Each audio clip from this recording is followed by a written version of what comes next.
Hey, what's up guys? This is Oakley and I'm super excited to announce Total War Rome 2 Spartacus Rises. So this is a great mod that I just checked out. The development team is right here and I'm sure they had a lot more help behind the scenes. But this is the main group that put it together. Awesome work, awesome artwork that you can see in the background, and it really breathes fresh air and new life into Rome 2.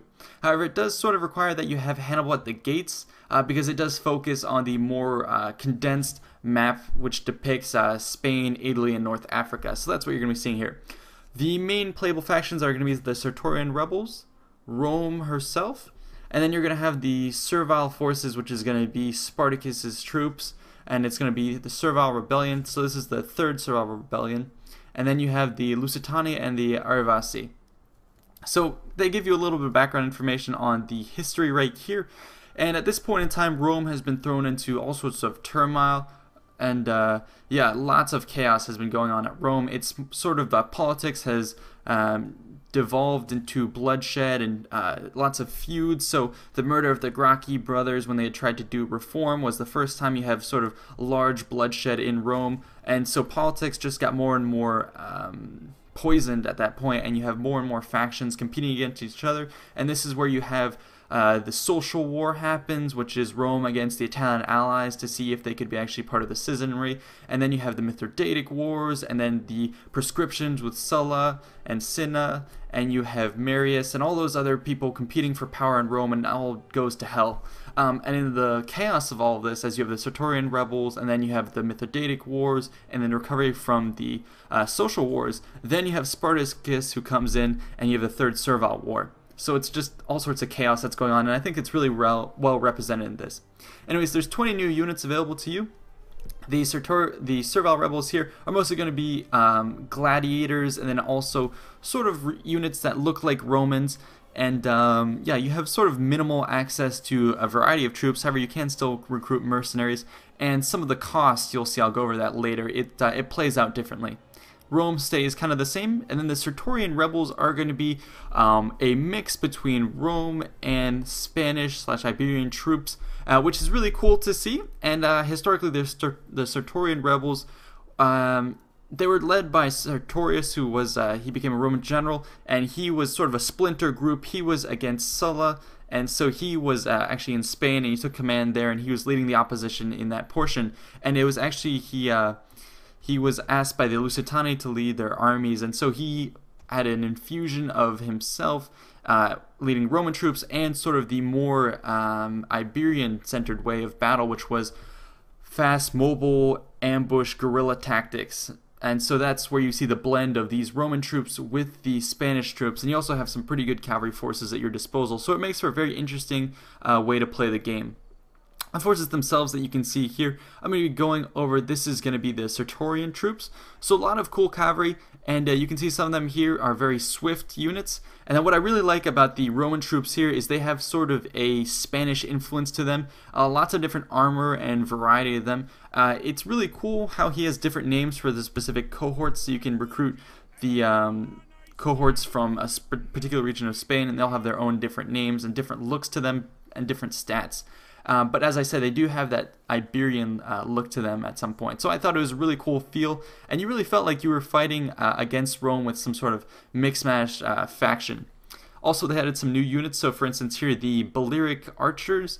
So presumably these are supposed to be from the Balearic Islands, where we're familiar with the slingers, but those troops are cool. They can hide and deploy on the battlefield. And then you have these troops right here that are actually not really intended for upfront fighting. It says in the description that they're mostly employed to chase down routing units and skirmishers. So very cool. I'm not actually sure about the historicity of these guys, but very cool to have light, fast troops at your disposal. And a lot of those troops come with the ability to hide when you're deploying on the battlefield. So lots of ambush tactics. Now here we're going to be looking at the Servile Factions. This is going to be the Spartacus forces, essentially the Gladiators, who are joined by a whole host of other forces. So what I'll show you on the campaign map is when you recruit forces, they actually come at 0 cost, which is supposed to represent how your kind of freeing people and drawing people to your cause. So these, for instance, are going to be the shepherds and herders, field workers that you bring to your side, and they're going to be recruited, and they're going to fill the slot of javelin men or archers. So these, as I said, I think all of your units actually have 0 recruitment cost, which is awesome because you can swell your ranks really quickly. However, what you have to take care of is their upkeep cost, and also having enough food for your population. But you can get some higher tier units and equip them with Roman armor and shields and swords and all that. And you can see the variety of their skins is really cool because it just shows the diversity of the forces that you have at your command. But these guys do have a bit more armor and punch to them, and just because of the fact that they're sort of equipped in the Roman manner. And they can be pretty powerful. But yeah, like I said, they do have the disadvantage of, having a pretty high upkeep, at least comparative to how much you're earning. And then, of course, at the end, you have the Gladiators here, looking just like the TV show. So, in reality, the Gladiators would have been, equipped like this in the arena, but once they'd gotten out of the arena, they probably wouldn't have gotten into battle like this. They would have scavenged for more weapons and armor and stuff like that. But it's cool to see the Gladiators represented like this. And, yeah, I definitely love the matching of the armor and the different unit styles that they put together for the models. They look really sweet. This is the campaign map, as you can see. So Rome has a huge expanse, and then you can see over on the right, over centered in Capua, is going to be where you start off as Spartacus, and then over there you have the Sartorial Rebels, and they're going to have the Lusitani to the west of them, and there are Arvasi to the east, and then to the south you have the North African tribes. They're not playable, but they're included. Rome, you can see here when you try and play them, they have a lot of good money, but they have a lot of problems with them. Also, something I thought was pretty cool is the available generals. You can get Crassus, Verinius, who was actually defeated by Spartacus, and then you have various other troops here that are generals that are historically accurate. Anyways, when you start off the game, you'll have Glaber, who's essentially the first army that you have ready at your disposal, and he's pretty far away from Capua, so it takes Rome a long time to respond to the rebellion, which makes her some intricate approaches to the gameplay, because it means if you play as Rome, you actually don't have very many armies. You can see me here scrolling around. You basically only have, I think, 2-3 armies at your disposal, very small, but you have a lot of wealth, so actually you have a lot of stuff to deal with, and it takes a while to build up, and you have to be very strategic about where you want to position yourself. Also, the empire is ripe for rebellion, so you got to be on your toes, and it's pretty difficult, although I haven't played it out too much. But you can see here, food is not a problem, income is not too much of a problem, and you do start off with actually some technology to help back you up and help move you along. So, you definitely have the potential to be a very strong empire, but at this point, historically, you're at the sort of the end of the Roman Republic. Lots of turmoil is coming your way, and you just got to deal with the chaos of managing an empire this large. So I thought that was a really cool take on it, and it's the role-playing in this is very awesome. But yeah, it does have some of the same tech trees that you saw at Hannibal at the Gates. However, they do sort of play out differently when you have this much control of the map, and depending on which ones you want to invest in can be very important, and it's different considering that you want to mostly be controlling riots. Here's the Sartorial Rebels. You start off in Spain, and you're allied with the Lusitani and some other tribes. And basically what you are is you're up against the wall in this corner, and you have to go ahead and attack Rome. However, the Arvasi are standing in your way, and they actually have some pretty good troops. And early in my campaign, I was fighting against them. I took heavy losses trying to take them out. But as each of the factions, it's pretty cool. You start off with the generals at your disposal, so you do get access to Sertorious if you're going to be the Sartorial Rebels. He's a very interesting character historically. He was known in Rome as sort of a politician, and he actually served in the army when the Romans were actually destroyed by the Cimbri and the Teutones at the Battle of Arausio. He survived that, and later on, as I said, when Sulla came back, did his prescriptions, then you have Marius and Cinna who come back. Sertorius actually sided with the... he was against Sulla, and so when Sulla came back from the Mithridatic Wars, Sertorius retreated to Spain, and he had some success there, and he actually ended up being asked to lead the Lusitani forces. Now, I'm simplifying a lot, but that's essentially the gist of it. And then he focused mostly on ambush tactics, mobility, and he had a lot of success as a general. And actually, when he was with Cinna and Marius, he was actually very much against the prescriptions. So he was I see him more as a moral character, and he's a very respectable character. So I did like playing as him. although ultimately he was to be assassinated by one of his, I believe, commanders. And some people believe that it was at Pompey's doing that happened. Anyways, when you spawn as Sertorious, you have access to decent amount of villages. Your technology is not that great, but you do have access to good allies, good forces, mix of Roman and Spanish troops. You can definitely kick ass with that. And you want to be pretty aggressive, I found at the beginning. Build up your forces, concentrate them, knock out the Arevasi quickly, take over their territory, and then start building up a force and start... If you can take over the Iberian Peninsula, I think you'll be pretty good before Rome is able to muster up her forces, because that's kind of the sleeping giant. Anyways, I'll show you a little bit of the gameplay from this perspective. So this is basically, I didn't build my army too much. This is kind of what you're facing off in the early game. The Arevasi definitely have some pretty formidable forces, so I just decided to go ahead and attack them. Now you do have access to these slingers. Those are definitely useful for taking out some of the lighter troops. And your cavalry are very, very quick. I really like that. I found they were super responsive. Now that may be just some changes to Rome 2. I haven't been playing it too much lately, or it may be some of the effects that the modders added. But I really liked how the game was handling, and the pace of the gameplay was really fun in particular. So I'm going to position my forces here. These are going to be sort of the Roman-esque forces, the cohorts of Hispania and such forces. So those are really cool. They definitely can stand up to the Arevasi. And my cavalry you'll be seeing here, I'm kind of going all the way around, knocking the back of the Arevasi forces, trying to kill those guys before they can do too much damage to me, because as you guys know from multiplayer, they do have some pretty sick attack stats. But the cavalry are definitely where it's at. And you can see here as I zoom in, you can see some of the leopard print skins on these guys. So the detail that's gone into some of the troops is just really cool, and I love the individual nature of the forces. It really gets you attached to them. Kind of reminds me of back in the day in Empire, I believe, when you were to recruit special forces, the game would automatically generate a specific number for them based off where and when they were recruited. So this is kind of the feel I got from this. It was really individual type forces, you know, like you know their hometown, you know sort of where they come from, and it's really cool. And it feels like you're leading sort of a mismatched band of exiles who are fighting against Rome. So playing that kind of side of the battle was really cool. The battle itself right here is going pretty well. I would definitely try and rely on cavalry in the initial stages of this game. It's definitely going to help knock out the Arevasi. Just a couple good cavalry strikes and you can knock out huge clumps of infantry. Back that up with a couple of the heavy Roman forces to hold them back, and then definitely invest in slingers, because those guys can do a lot of damage against the Arevasi, who are pretty low armor to start off with. So that's kind of my strategy for these guys. And I'll be showing you guys a little bit of the gameplay as the Servile Forces. But yeah, back to the history a bit. I guess I'll talk a little bit about the history of the Third Servile War. So as I said, take place around 73 BC, and it was the third of these wars. Previous wars had taken place around Sicily and southern Italy. Now actually, there had been two previous revolts, oddly enough, also in Capua. And so Capua was known for its gladiators, and the region was kind of a hotbed for that kind of insurrection. And it was kind of interesting, the previous history of those uprisings. None of them had really ended up in the scale of what was to be the Third Servile War. And actually, there was a Roman politician who actually decided he was in debt, and he decided to join the cause of some of those early rebellion forces. And he armed them like Roman forces out of his own pocket. And those guys were quickly, I believe one of the generals who was with that rebel force was actually bribed by the Romans, and when he sort of betrayed that force, then the Roman politician who had decided to try and ally with those guys and get rid of his debt, I think he just committed suicide, and so that rebellion did not amount to much.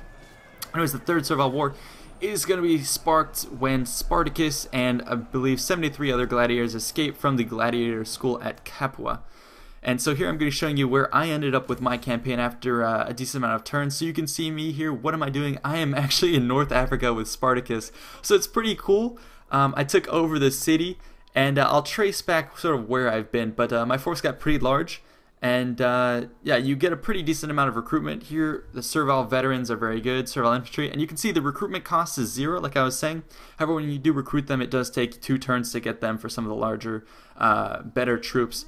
And but yeah, once you get them, you know, you can sort of drum up support and get a large force, and then you can disband them. So the gameplay was really cool, I thought. Anyways, I made the crossing here, but you can trace back sort of my path by all of the burning villages that I left behind me in my wake. So I pursued the path of Spartacus that he pursued, so I left Capua and sort of burned my way down here. And what you want to do as you move your way down is going to be to generally sack the cities. However, some of them you want to occupy and leave in good standings, because if you take a look at the bottom right of my screen, you can see the amount of food I have. That's not very much, and the more food deficit you have, the more your forces will drain slowly but surely. And so, of course, what you want to do is try and keep hold of some cities and to be able to pillage them. Anyways, what I've been doing in my tech tree is moving along this tech tree, trying to get to the very end, mass mobilization, minus 10% upkeep. I wanted to get there because that would allow my forces, which have 0 recruitment cost, to be as cost effective as possible. So to have a very sleek force that I can keep hold of. And then after that, I would probably try and settle down in some part of the world and build my empire. So it's really cool how you have this roving band of troops. It kind of reminded me of Rome 1 Barbarian Invasion, when you lose your last settlement and all of your people turn into a roving horde. That's kind of what it felt like, and you go around marauding and sacking. So that was really cool. Anyways, I was going to show you a little bit of some of the gameplay of how my campaign went down. So I started off here in Capua, and I was raiding some of the villages around me. And you can see here I'm fighting against some of these Italian rebels. And so what happens actually when you're Spartacus is when you take a town, you usually just sack it and move on. And what happens actually is once you leave that town, well, then rebels are going to spawn because they're discontent with your rule. And it's kind of interesting that those rebels end up being Italian rebels instead of Rome proper. And so you take a city from Rome, you leave it, and then it rebels, and it becomes another faction. So you're kind of propagating the rebellion against Rome, which I thought was kind of a little bit of a fluke in how it worked. Because it definitely causes problems for Rome. Like in my campaign, I was fighting mostly against these automatically spawning Italian troops, as opposed to Rome's actual forces. So that's a little bit of a problem with the game. I hope they are able to fix. But you're still fighting and killing Romans, which I thought was sort of cool. Anyways, since I'm in Capua, I started off with a decent amount of gladiators that I was recruiting just for the shits and giggles. And my gladiator force is definitely building. And from here, after this, I'm going to start pillaging and gaining a lot of money and just building my forces. Some other cool mechanics with the game, as I said, the sort of recruitment cost of forces. You're also given access to several generals from the general pool. So you start off with Spartacus. If he's killed, he will go ahead and I believe respawn back at Capua later on. However, you do have the option to recruit several other generals, so Crixus and various other sort of companions of Spartacus, which is cool. However, if you do lose those guys, then they won't spawn back. So you kind of get a little bit of role playing, and it's really fun to try and keep those guys alive. And you can have them as generals of various other armies, and it's up to you. What do you want to do with your forces? Do you want to split them up and just raid and pillage and burn as much of Rome as possible, or do you want to keep them together? Now, if I was to give you a recommendation, historically speaking, you would definitely want to keep them together. That's something Spartacus struggled with, was keeping his force together, because obviously when you have a force like this, at first you're all united in, we want to get free, we want to beat the Romans, so there's a unity there. But once they had beaten Glaber and the various other legions sent against them, then they started falling into all sorts of problems with disunity inside the force, because they kind of had their freedom, and a large majority of the forces wanted to stay in Italy and pillage and burn and get plunder and fame and glory, and that was sort of the Crixus who wanted to do that. Whereas Spartacus he knew in the end that there was no way to beat Rome, and they just had to get out as soon as possible. So his end game, according to the historians, was to cross the Alps and try and leave there. But he couldn't keep his force unified because, as I said, Crixus wanted to stay and fight, and a lot of the people did, and Spartacus knew that if he was to splinter his force, that would be the surest way for them to lose. So for a certain amount of time, he did keep, he kept himself from retreating across the Alps and stayed with his force to keep them unified. However, eventually Crixus did split with Spartacus. He went further south, and he ended up being defeated. And so that's actually what happened, is whenever the gladiator army would be broken up, that's when they would end up losing. However, before that happened, they made a lot of progress, burned through Italy, went south. They actually took over the city of Thurii and made that their base. Although the city was a walled city, most historians believe that Spartacus did not take it with siege equipment. They believe that the city was actually in poor condition. Its walls were easily breached. So anyways, this is going to be me here, I believe, once I had taken the city and I was defending it from various other troops who were trying to take me back. So it's really cool to try and take over a city as the Gladiators and just defend it as your sort of brigand stronghold and hold back the forces who are coming at you. So definitely really cool take to Rome 2. I really enjoyed it. And then this is me down the road, Spartacus with elephants assaulting Carthage. It's a total what-if scenario, but it was really, really fun.